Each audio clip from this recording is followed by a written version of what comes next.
Parul from Noida. Acharya Pranam. We use anger as a weapon, and it's a weakness too. How to stop anger from becoming a weakness, and why do we get angry? When desire is not fulfilled, Parul, then one gets angry. You know that. So it's not about anger, it's about the quality of the desire.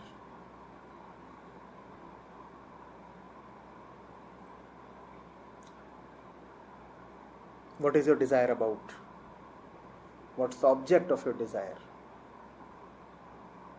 So anger is related to desire, and desire is always about an object. Tell me, what do you want? If you want the right thing, wonderful. If you don't want the right thing, awful.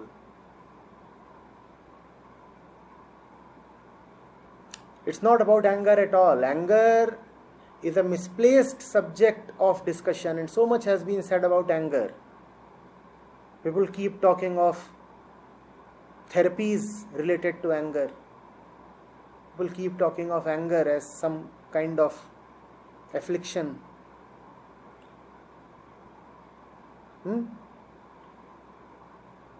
Somebody gets angry, he is called psychotic.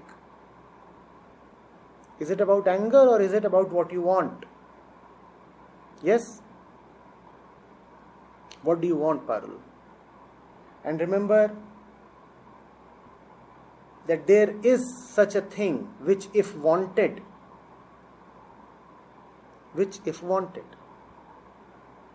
leads to a total freedom from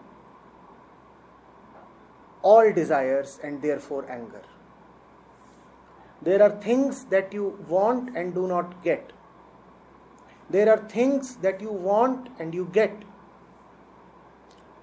Usually both these things lead to more wants. You wanted, you got. Now you want more. You wanted, you did not get. You still want the same thing or more or something different. You keep wanting, you keep getting angry. You keep wanting, you keep getting angry. And there does exist a thing which, if seriously wanted, is fully obtained. If it is fully obtained, it leads to the evaporation of anger. Even if it's not obtained and one is moving towards it, anger starts getting subsided. Want the right thing. And if you're wanting the right thing, you have all the freedom to be angry. Because if you are wanting the right thing, then your anger would not last long. Such anger is auspicious. So I am not against anger. I am against the wrong center of anger, the wrong object of desire. Keep wanting the wrong things, and your anger would be perpetual. Want the right thing, and you will have an explosion of anger. Your anger would be real. And slowly, gradually, you will find that you are becoming more and more peaceful, that anger has ceased appealing to you. But that cannot happen through renunciation of anger. There are so many people asking, how do we drop anger? Anger cannot be dropped. Instead, you need to have a great and burning desire for the right object. It is not about dropping, it is about desiring. Desire the right things and feel angry when you do not get them.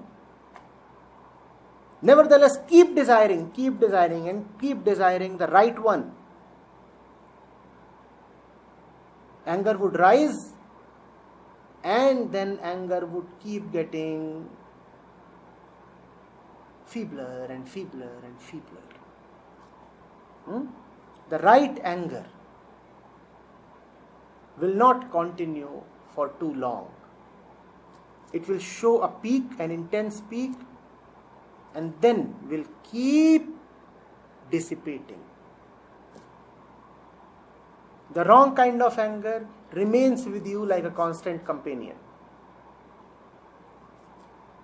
It will never dare to show its full face, but you will just keep simmering. What is better, to simmer or to explode? You will keep simmering all your life. That is the permanent condition of mankind. Everybody is angry. And if you do not believe, go to Twitter. Everybody is angry on Twitter. Is that not so? Everybody is polite on LinkedIn and everybody is angry on Twitter. It's strange.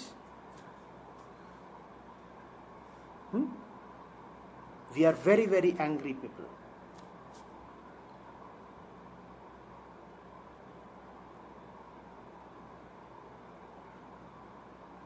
It is because we do not desire the right objects.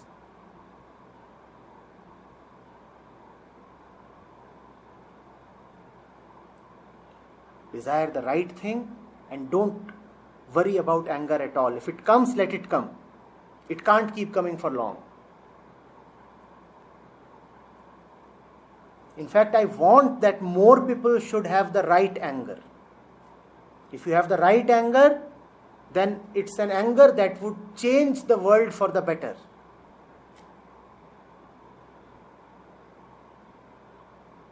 Yes? Many places we have also used the phrase Satvik growth. Yes.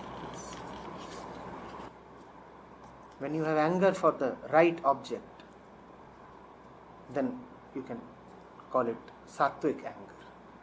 You see, all things that are felt, experienced, the entire universe is moving by the three gunas, the three properties of Prakriti, Satrajtam. At times I have used that to talk about the right kind of anger. Is it the case that anger is also a certain heaviness of the head all the time? Simmering anger, latent anger, anger expressing itself as daily routine,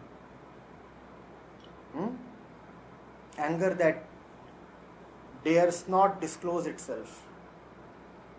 You don't have the guts to explicitly show your anger. So what do you do then? You cultivate your anger. You paint it. You decorate it. You express it in a cultured way. But it will be there. It will be there in your eyesight. It will be there in your gait. It will be there in your countenance. It will be there in your breath. You will be breathing fire.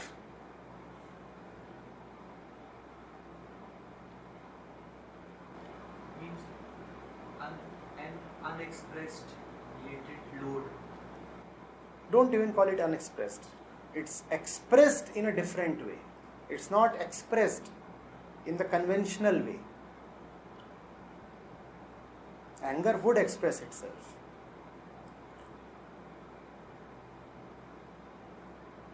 You need to be wise enough to see all expressions of anger as anger, not merely the few popular expressions where one shouts or stamps his feet or hits or blows his top.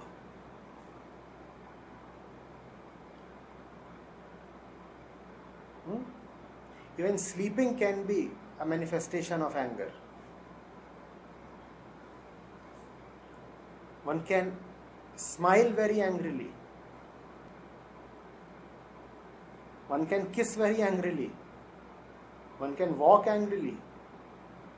And as we said, one can even sleep very angrily. Even meditation can be a great expression of anger.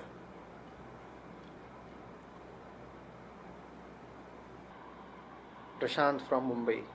Charan Sparsh Acharya ji, how to know that what you are saying is being understood by me?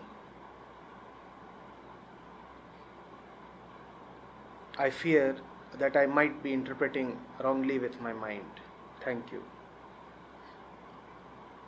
There is no need to doubt, Prashant. There is no scope. You don't need to suspect that you are interpreting me wrongly. Rest assured that you are obviously interpreting me wrongly. Why are you so doubtful? Remain fully certain.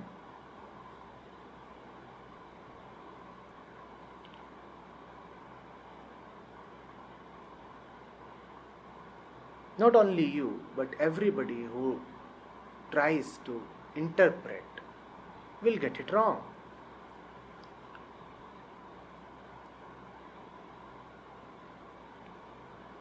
I have said this so many times, but you seem a newcomer. So I'll say that again. You see, mine is a different kind of university. Here the new ones are welcomed and the old ones are ragged. If you want to know what it means to be an old one and what it means to be ragged, then you must speak to Parmeshwari.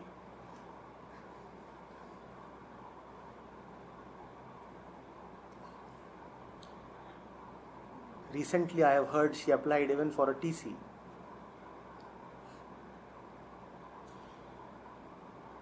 But you are a freshman, so welcome, and don't worry about interpretations. Just listen. Just listen. The mind will keep interpreting. That's the mind's job. You just listen. If you could sit silently with me for 2 hours, I won't need to speak at all. I speak just because otherwise you won't sit with me. You are so very purpose-oriented, action-oriented, that you will start feeling bored, irritated in 5 or 10 minutes. You will say, what nonsense is this? The man is sitting there, we are sitting here, and nothing is happening.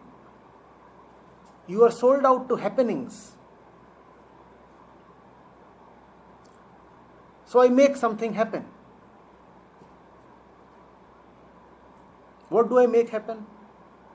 I sing a song, or I create some noise, or I tell a joke, or I welcome somebody, or I rag somebody, whatever.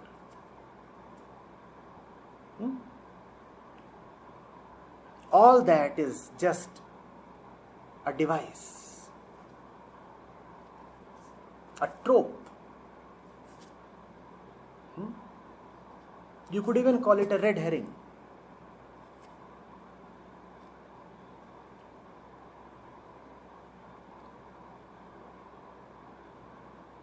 The real thing is happening elsewhere, and it will keep happening. It is not dependent on your interpretations. So I don't even bother whether you are interpreting rightly or wrongly. Just listen. How you interpret me depends on your language, your culture, your upbringing, your cultivation, your past.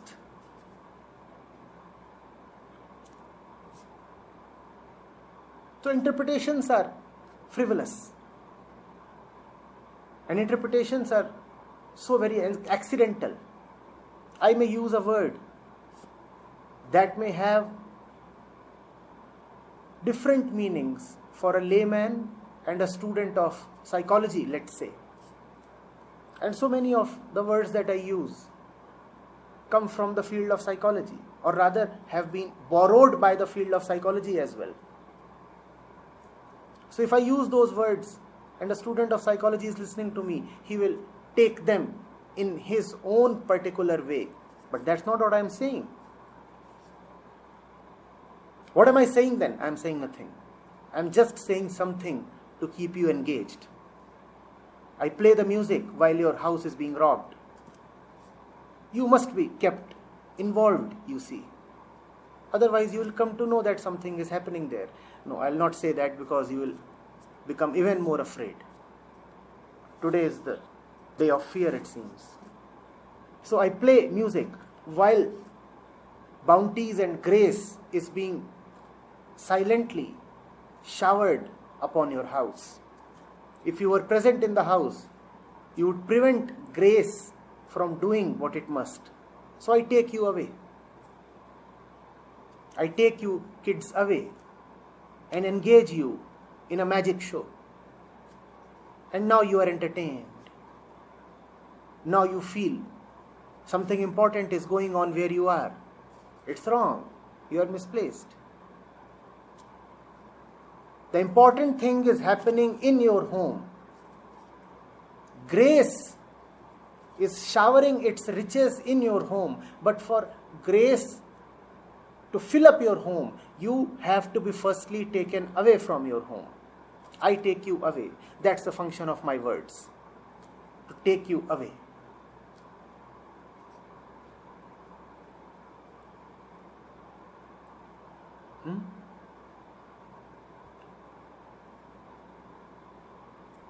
Just keep listening.